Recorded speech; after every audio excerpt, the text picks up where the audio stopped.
Let's go live now to Melbourne. Liberal Senator Jane Hume joins us. Jane Hume, thanks so much for your time. First of all, can I ask you for your reaction on this investigation and the result of it? Laura, obviously this is brand new news and I'm not across the details other than to watch the clip that you've just played. However, this is the fourth time, as your journalist said, that Dan Andrews and his office have been in front of IBAC in their term of government. Can you imagine any government that has been in front of an anti-corruption commission more times than that, or as many times as that, still continuing to hold an authority, not only with the Victorian people, but within their own party as well? This is beginning to smell. There's a stench that comes from Spring Street that has to be addressed. And now that's John Pesutto's job and the Victorian Liberal team's job to make sure that they uncover exactly what's gone on here and to make sure that IBAC is appropriately resourced and can pursue those investigations further into Dan Andrews and this government that seems to have a stench of corruption around them.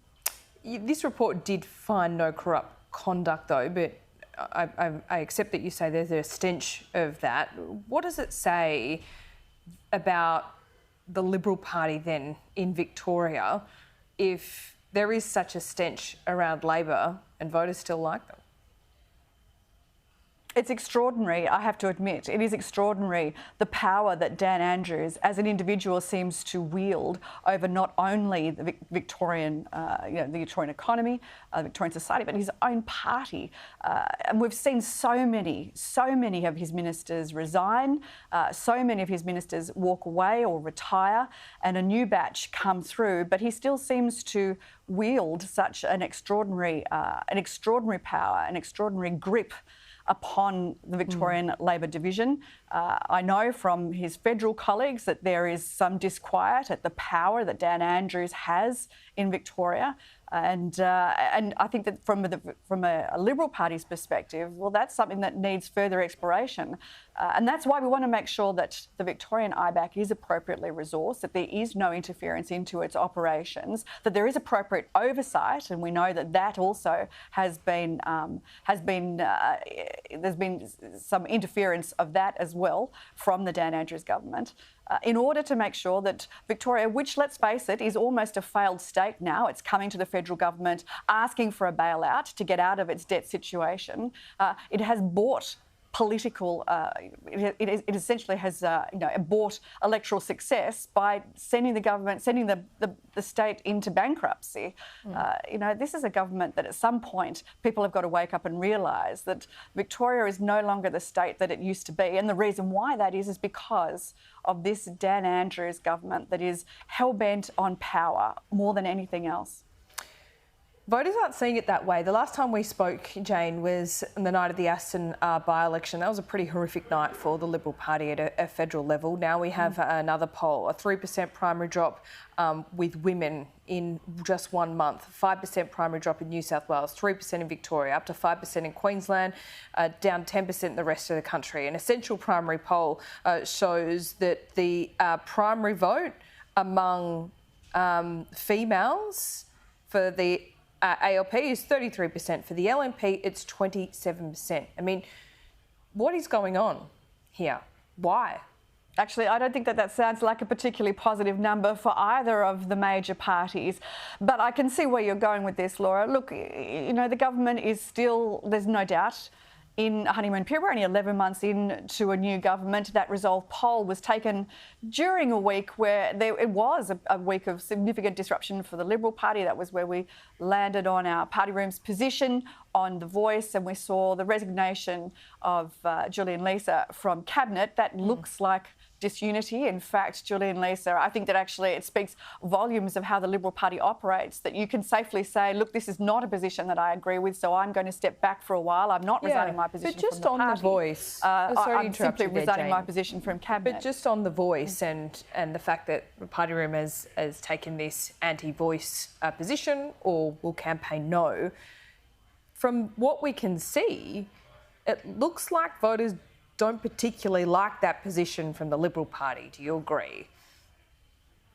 I wouldn't look at the Resolve poll results and our position on The Voice as something that's quite so binary, quite so linear. There's an awful lot going on. Most importantly, one of the things that we noticed during the Aston by-election is while everybody was telling us that the cost of living was their number one issue, whether they were walking out of the grocery stores or whether they were paying their electricity bills, they were telling us that cost of living is the number one issue, but they weren't associating the cost of living crisis that they're facing with decisions that the government is making.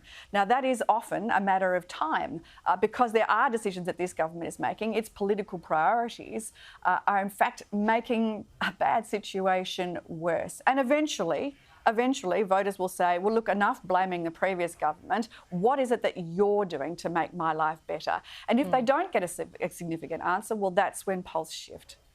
Interesting to see that it's my understanding that the Treasurer, whilst nothing is finalised, will reject this call to increase job seeker. It would be a 40% increase, essentially saying that the economic environment at the moment means that is just a bridge too far, it's too expensive. Is that the right decision?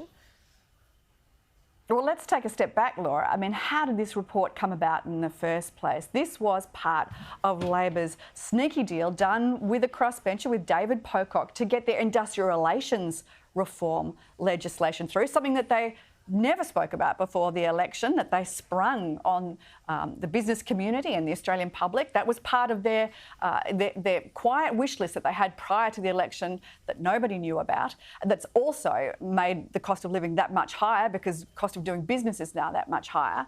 So they did that, this sneaky deal with David Pocock, and in order to do that, in order to get their legislation through, David Pocock required this review to be done. Now, you know, this is the best example of have a look at what the Anthony Albanese government does, not what they say. They say, oh, we care for Australia's most vulnerable. They've dropped this report after 13 people were employed to put this report together, including Jenny Macklin, who is possibly the Labor Party's most preeminent spokesperson on social security. They put all this work in, they drop it at 5 p.m. yesterday, which is quite extraordinary, in the hope that no one would pick it up, and then outright reject it before anyone's even had a chance to read it. Not the whole report. So, look, if I were David Pocock, and he wasn't even, let's face it, David Pocock, who wanted this report done, wasn't even briefed on its contents before it was dropped. So if I were David Pocock, I would sort of look at this government and say, well, why on earth would I ever negotiate with you again? Because, you know, that was sneaky, it was underhand, and it quite demonstrates that, you know, this government is all about, you know, what it does is very different to what it actually says. But on the pure economics of it, obviously, I mean, do you think it's a good decision? Well, this government needs to make sure that in the next budget, in the budget coming up in May, that it makes some hard decisions, because that's certainly what Australians are doing. That would be a pretty hard one for a Labor government. So we would expect to not increase job seeker. Well, job seeker is never supposed to be a wage subsidy, and it's always supposed to be a safety net. Okay. To make an increase of 40% in job seeker would be enormously irresponsible, particularly at a time when what the government should be doing is reining in its spending, because otherwise you're going to leave the RBA to do all the heavy lifting to reduce inflation. But we don't see any signs of that right now. In fact, all the signs point to a big tax, big spend government, a very typical Labor budget coming up in May. What we want to see is some guardrails around that spending, making sure that it's kept in line. You know, the idea that that the government would commission a report with 13 people involved and then simply ignore it, I think speaks volumes of their sincerity on these issues. Jane, good to speak to you. Thanks so much. Good to be with you, Laura.